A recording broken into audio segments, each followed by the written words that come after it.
Meet the mantis. Yeah, what happened was exactly what you thought. An insect killed a bird. Once again, an insect killed a bird. In fact, mantises aren't just strange, they're real killing machines. They can kill not only the representatives of their species, but also birds, snakes, and can even engage in a fight with a cat. But what makes mantises so fearless, aggressive, and bloodthirsty? Let's find out. Usually the food chain looks quite logical and understandable. Well, you know, cats hunt mice, lizards eat insects, but that's not the case of the mantis. Its best defense is an attack, and not just a short attack. Look at this lizard. Anyone would be shocked if a potential lunch attacked them, and not only attacked, but also rapid movement. Now the powerful front legs squeeze the head of the lizard, not letting it close its jaws. And that's it. The mantis thinks it's enough. It can start eating the prey, alive. But even after the prey escaped, it couldn't save itself. The mantis caught the lizard and twisted its neck. The mantis are definitely the rulers of the insect world, using their deadly front legs, which they usually keep clasped together. These monsters seem to be able to grab anyone. Most often, the mantis sets up an ambush, merging with the leaves or tree bark to attack unexpectedly. With their front legs, they catch the prey at such a speed that their movement is difficult to track with a human eye. And the very structure of the body of the mantis is such that it makes the insect an ideal killer. They have triangular heads located on a long neck or elongated chest. They have everything to comfortably reach for the prey. The mantis can rotate its head 180 degrees to scan the environment with 2 large complex eyes and 3 other simple ones located between them. The whole set. Not a single movement around will go unnoticed. And what about those same grip forelegs covered with spikes? With their help, the mantis keeps its prey in place, and it doesn't care about the size of this very prey and its opinion on the matter. Moths, crickets, grasshoppers, flies, and other insects usually get into the menu of mantis. However, these insects eat their own kind too. The most famous example is the infamous mating behavior of the adult female, who sometimes eats her other half right after or even during mating. But the mantis are fearless, guys. Even the possibility of being eaten does not deter them from procreation. But one thing is different insects, including the same mantis, which are not very resistant. But it's quite another thing to attack snakes. Now, we're not talking about anacondas, but mantis do attack small snakes and do it with a very specific purpose. Widely spaced back legs for stability, the mantis makes sharp attacks, trying to grab the snake, and if it doesn't move fast enough, it can't escape from the grip.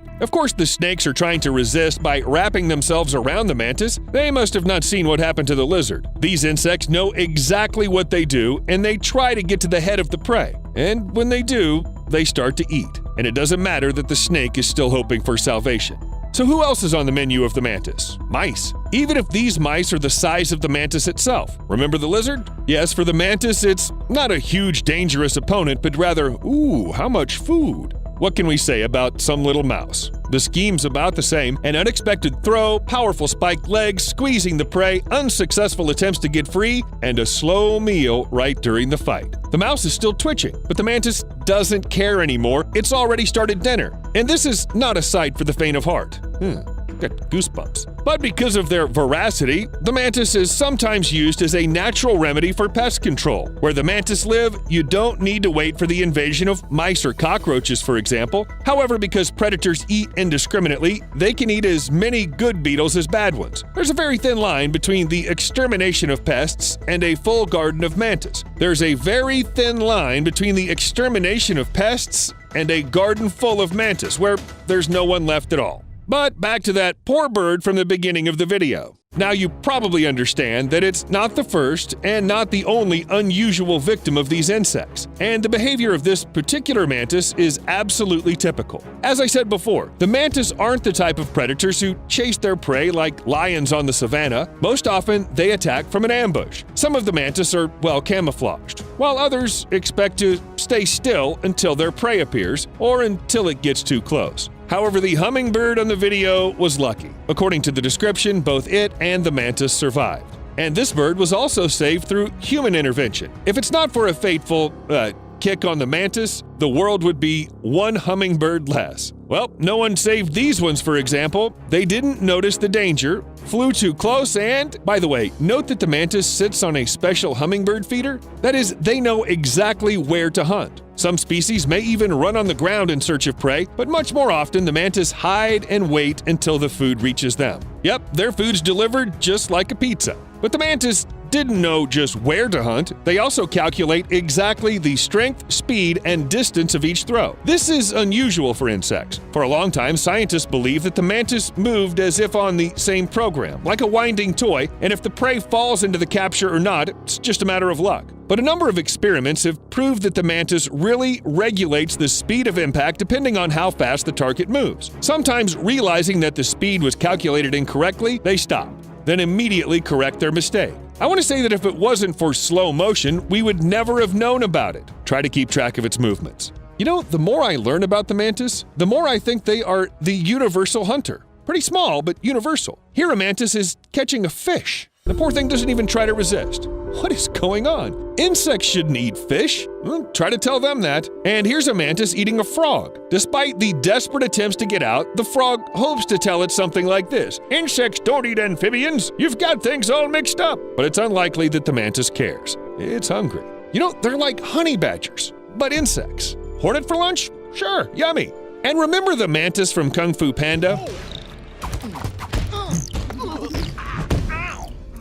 The scriptwriters chose such a hero intentionally. The mantis were a source of inspiration for two different forms of Chinese martial arts: the style of the northern praying mantis and the style of the southern praying mantis. They developed independently of each other and even looked different. However, they wouldn't refer to mantis to create martial arts if these insects only knew how to attack. They also have a good understanding of defense. If a potential predator approaches, the mantis usually gets up and spreads its front legs and wings to seem bigger. Some species also have patterns on the exoskeleton in order to scare away even more enemies. If intimidating tactics don't work, the mantis may hit or pinch the predator with its front legs. It can even bite. Although its jaws are small, they are sharp enough to hurt many enemies. In addition, the mantis also knows how to make hissing sounds, pushing air out of the abdominal airways. And it doesn't matter what kind of enemy is in front of it, a bird that's going to have lunch or a too curious cat, the mantis isn't afraid of anyone. And then I thought, is there anyone as small and cool? Strangely enough, yes.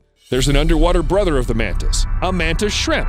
Okay, in fact, this creature is larger and can reach 30 centimeters in length against 10 centimeters for an ordinary mantis, but it's just as fearless. The name mantis was attributed to the mantis shrimp for the ability to instantly throw their front limbs attacking the enemy or prey. It's said that this shrimp hits 50 times faster than its terrestrial brother, and its formidable weapon is a second pair of limb jaws which are covered with thorns, and they're sharp as a razor. They pierce into the body until the prey stops resisting. This is bad for everybody: fish, shrimps, cuttlefish, and shellfish. Since the mantis shrimp can be larger than ordinary mantis, sometimes it chooses a very large rival. For example, an octopus, which took it for easy prey. An underwater mantis strikes again, and then, oh, look, it's as if it says, "Come on, let's see what you can do." But the octopus doesn't want to show anything and is trying to get away really fast. You know, I don't think anybody will judge him for that, except maybe the mantis shrimp. I think it's just getting warmed up. We can only hope that the octopus won't meet another mantis shrimp on a stakeout on its way, because then it'll be too late to run.